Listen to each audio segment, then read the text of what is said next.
Whenever you hear the words, the beautiful game, Pelé is the main reason FIFA came up with that phrase. And after winning the World Cup in 1958, Pelé got yet another nickname, Ore, which means king. Plus, he's the only player in history to have won 3 World Cups. Woo! There's more to Pelé's greatness, so stick around. Welcome. It looks like you've made it. In today's video, we'll be reviewing what made Pelé, the great Brazilian footballer, become a legendary figure. Pelé's early years. Pelé, whose real name is Edson Arantes do Nascimento, was born on October 23, 1940. His father was a former footballer who got injured early in his career while his mother cleaned houses to support the family. Pelé's passion for football was inspired by spying on his father as the adults listened to the World Cup on the radio. It was the 1950 World Cup final, and Brazil was pitted against Uruguay. They went on to lose that game, and Pelé saw his father shed some tears. To Pelé, that was deep. Futsal. For Pelé, as with many other youngsters of his generation, learning to play football all started in the Brazilian streets. Pelé and his childhood friends had no footballs to play with, so they improvised. They would steal clothes from random lines and stuff them into socks. And if you stuffed enough clothes, you would get a reasonably sized ball. So day in and day out, Pelé and his friends would kick the ball around. Later in life, Pelé would attribute the skill of most Brazilian players to this. Futsal meant you had to play in a confined space. In the Brazilian ghettos, the houses were closely packed, and if you wanted to play, you had to make do. This meant you had to be quick on your feet and make split-second decisions in handling the ball. Now we know the Brazilian secret. Jenga style. Perhaps this is the Brazilian version of Gangnam style. It also sounds like they're saying ginger. Anyway, both play on words work out. Enslaved Brazilians developed this style to play. To be sure, it didn't start out as a football style, but was originally a dance. From then it was passed down over the years until it became natural for all Brazilian footballers. But sadly, Brazilian coaches were wary of it, and they blamed the loss of the 1950 World Cup final because they relied too much on the style. When Pelé became a professional, almost all Brazilian coaches were against playing like that. They preferred a normal style, and this stance confused many players like Pelé. During his first trial, he flunked it because he didn't know how to play any other way. Pelé almost quit because of this. At the train station, on his way back, he accidentally bumped into his agent, Valdemar Burrito. Valdemar then told him the story behind Jenga. It was enough to convince Pelé to try harder. He returned to the team, which, by the way, is the infamous Santos team. During his first match, he was struggling to play normal football, as his coach advised. Then he recalled his discussion with Valdemar, and strangely enough, his father. He went on to dribble his way past everyone to score. The coach liked it, and so began Pelé's journey at the club level. The death of a friend.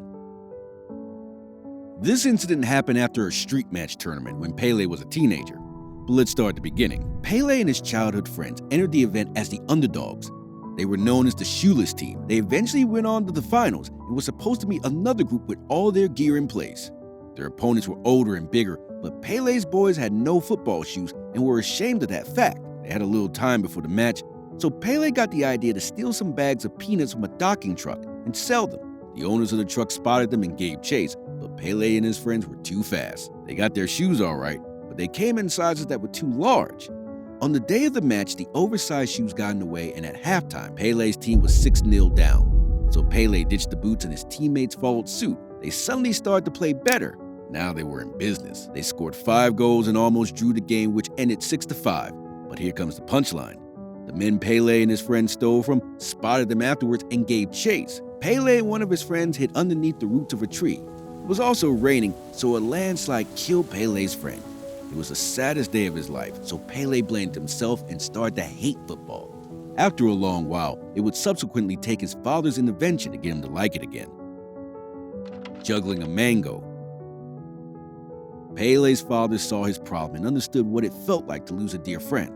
So Pelé was invited to come along to work. His father was determined to help Pelé love football again.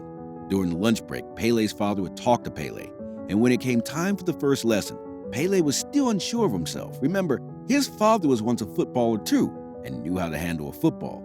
But for now, a mango would suffice. They practiced till Pelé had mastered how to control the mango. Now we fast forward to when Pelé turned 15. A scout had been watching his progress. This is the same Valdemar guy, by the way. Valdemar then proposed for Pelé to play at Santos and had a trial lined up, so the rest is history. Senior team invitation. Pelé went home during the offseason bearing gifts. There was a radio for his dad to listen to games together, and then a cooker for his mom to pamper him with her delicacies. There was also news of the national team call-up to tune into. Pelé was 17 then and didn't expect in his wildest dreams to be called up to play for his country, but many people have been paying attention.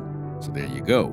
Pelé was invited to join the senior team for the 1958 World Cup, and he was the youngest too. Pelé would score as many as 1,279 goals in his entire career at the club and national levels.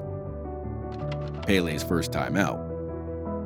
Pelé scored his first ever goal for his country against Argentina in 1957. The match ended 2-1 in favor of the opposing team. The World Cup proper was the following year in Sweden.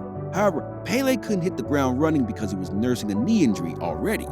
He would get to play in the third match of the group stages. It was against the USSR, and his teammates had been the ones to insist he play even if he was still recovering. In that match, he assisted Vava, resulted in Brazil's second goal. They played France in the semis, and Pelé got a hat trick. In the final against Sweden, which ended 5-2, Pelé scored 2 goals. Pelé also hit the post once during the match. Also, one of his goals in that match was designated as one of the great World Cup goals.